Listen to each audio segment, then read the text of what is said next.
Hey guys, really sorry to do this to you, but I just wanted to share something with you. I think that we should just watch this together and see what happens. So, As I speak, I'm going to ask the white Americans in the room to please repeat after me. On behalf of myself and on behalf of my country, to you and all African Americans, from the beginning of our nation's history, in honor of your ancestors and on behalf of your children, please hear this from my heart. I apologize. Please forgive us. With this prayer, I acknowledge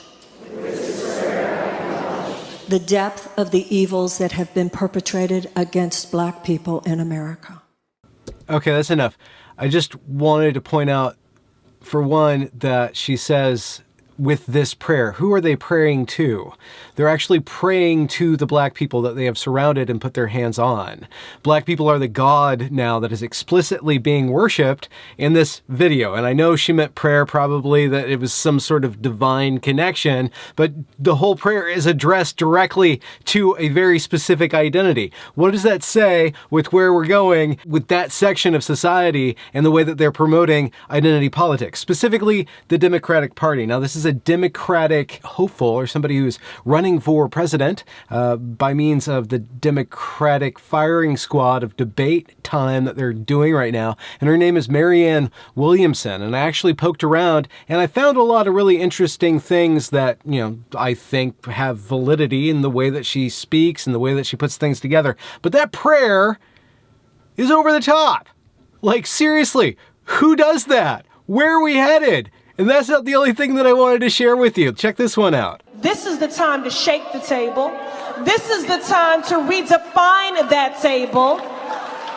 Because if you're going to come to this table, and for all of you that have aspirations of running for office, for whatever lived experience and identity that you represent, if you are not prepared to come to that table and to represent that voice, don't come.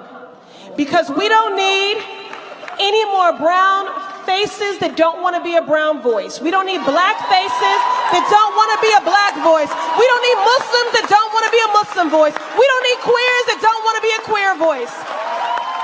Come on, speak it.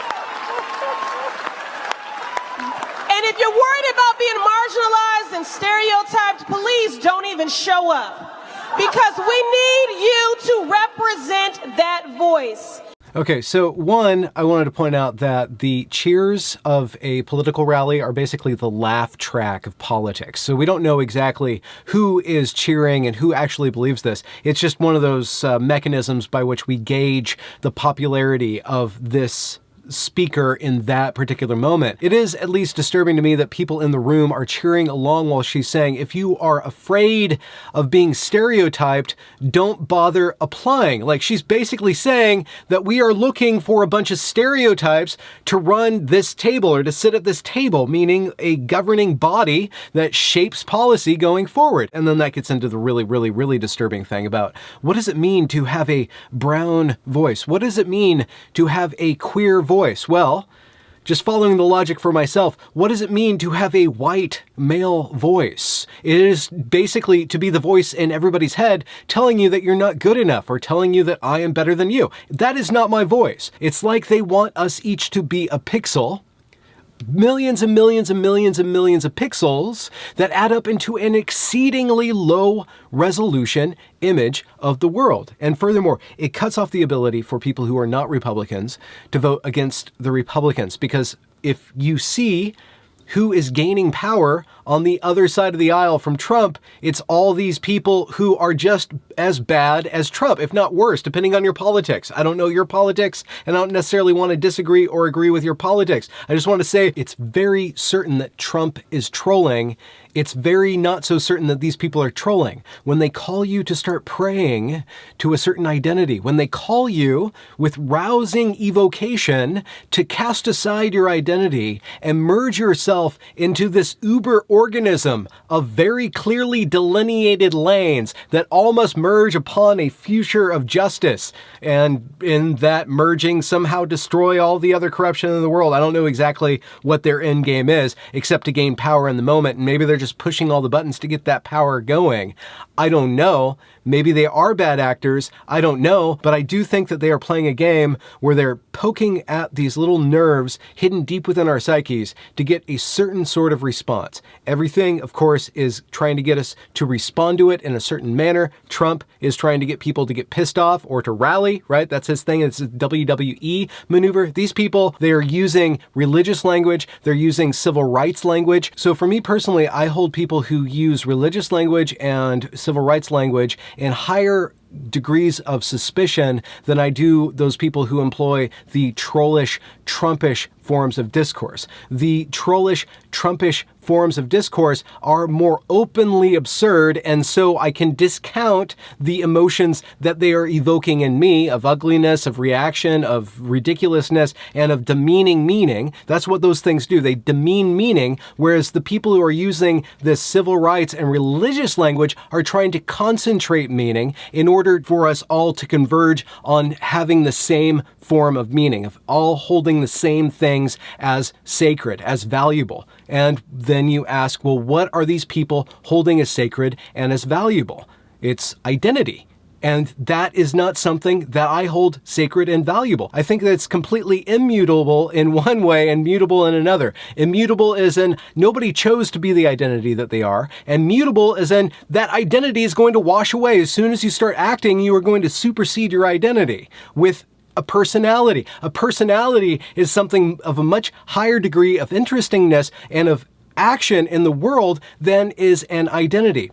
So these people, in their consecration and concentration of meaning, are trying to make something that is entirely hollow and entirely, furthermore, dehumanizing the central totem around which they march. Now, what is Trump and the trolls doing? What is their totem? What are they calling for? They are calling for the destruction of sincerity. These people are calling for the sincerity of destruction. And it's an equal and opposite reaction, and I think both of them need to somehow cancel each other out, but here I am drawing your attention to them, and here I am fussing around with them, hoping that we can get to another level of discourse. And I guess I wonder if there isn't a way to diffuse this sort of thing without giving it more power.